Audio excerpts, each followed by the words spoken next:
और अब बात करेंगे देश के गृह मंत्री और राजनीति के चाणक्य यानी कि अमित शाह की। जी हां, आपको बताएं, अमित शाह की गिनती भारतीय राजनीति के दिग्गज नेताओं के तौर पर की जाती है। राजनीति की बारीकियों से वाकिफ और सरकार बनाने में महारत हासिल कर चुके अमित शाह का आज जन्मदिन है और उनके जन्मदिन के मौके पर देखिए ये खास रिपोर्ट।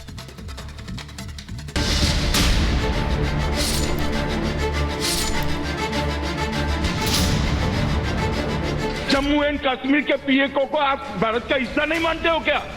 एग्रेसिव ना हो, जान दे देंगे इसके लिए। हिंदुस्तान की सियासत में चाणक्य के तौर पर पहचाने जाने वाले पीएम मोदी के बेहद करीबी हिंदुस्तान के गृह मंत्री अमित शाह का आज जन्मदिन है। अमित शाह के जन्मदिन पर आज दिन भर उन्हें बधाई देने वालों का तांता लगा रहा। लोगों ने दिल खोलकर अमित शाह को जन्मदिन की बधाई दी। गृह मंत्री श्री अमित शाह जी को अपनी तरफ से और सभी सिखों की तरफ से उनके जन्मदिन पर मैं बहुत बहुत बधाई देता हूं। भारत में 370 को जम्मू कश्मीर से हटाना हो, भारत में आतंकवाद का खात्मा करना हो, बाहर की ताकतों से लड़ना हो या भारत के अंदर अपने नागरिकों को सुरक्षा देना हो, उन सब के अंदर भारत के गृह मंत्री अमित शाह जी ने एक नया कीर्तिमान खड़ा किया है। खुद पीएम मोदी ने सोशल मीडिया प्लेटफॉर्म एक्स पर पोस्ट कर अमित शाह को जन्मदिन की बधाई दी। हिंदुस्तान की मौजूदा सियासत में अमित शाह का कद जितना बड़ा है उतना ही संघर्षों से भरा उनका सफर रहा है। 22 अक्टूबर 1964 को एक गुजराती परिवार में जन्मे अमित भाई शाह 16 साल की उम्र में पहले राष्ट्रीय स्वयंसेवक संघ और बाद में अखिल भारतीय विद्यार्थी परिषद से जुड़ गए। राजनीतिक बैकग्राउंड न होते हुए भी अपनी कार्यकुशलता के दम पर अमित शाह महज 2 साल में ही अखिल भारतीय विद्यार्थी परिषद की गुजरात इकाई के संयुक्त सचिव बन गए। इस दौरान 1986 में अमित शाह की मुलाकात नरेंद्र मोदी से हुई और तब से शुरू हुए दोस्ती का सिलसिला आज भी जारी है।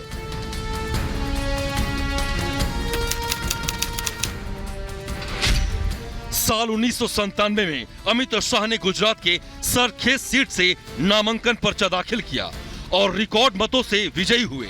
विधानसभा क्षेत्र में अमित शाह की लोकप्रियता का अंदाजा इस बात से भी लगता है कि आने वाले हर चुनाव में उनकी जीत का अंतर लगातार बढ़ता गया। अमित शाह ने साल 2002 में पहली बार मंत्री पद की शपथ ली। इसके बाद उन्होंने गुजरात सरकार के मंत्री के रूप में गृह, यातायात, संसदीय कार्य, विधि और आबकारी जैसे महत्वपूर्ण विभागों की जिम्मेदारी संभाली। साल 2014 में हिंदुस्तान की सियासत बदलने वाली थी। दिल्ली में बीजेपी की बैठक चल रही थी।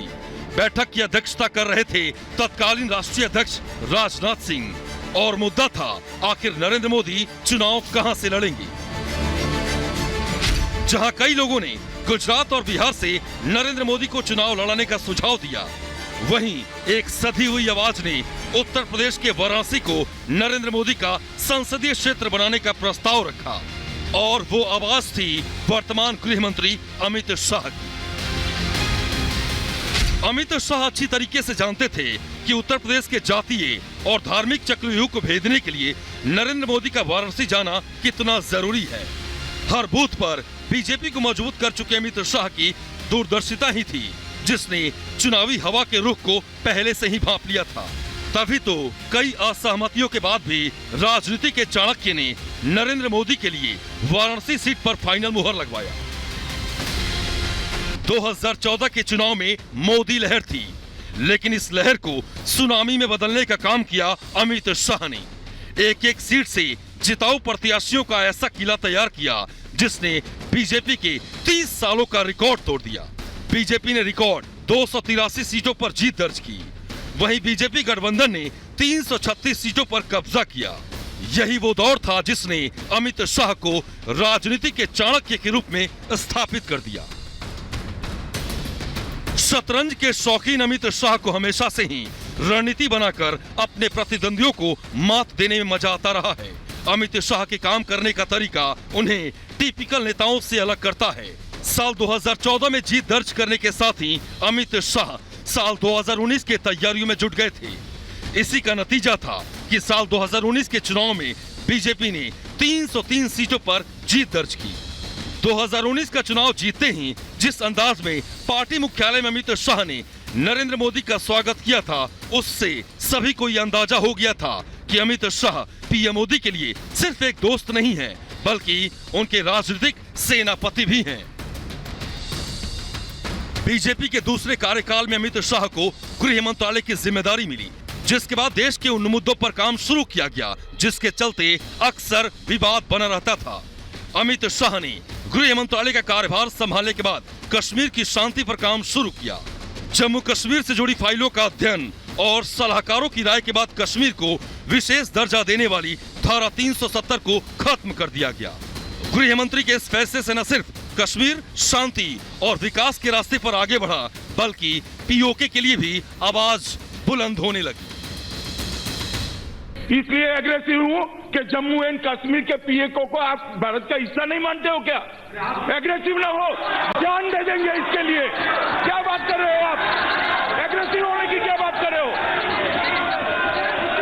जान दे देंगे इसके लिए।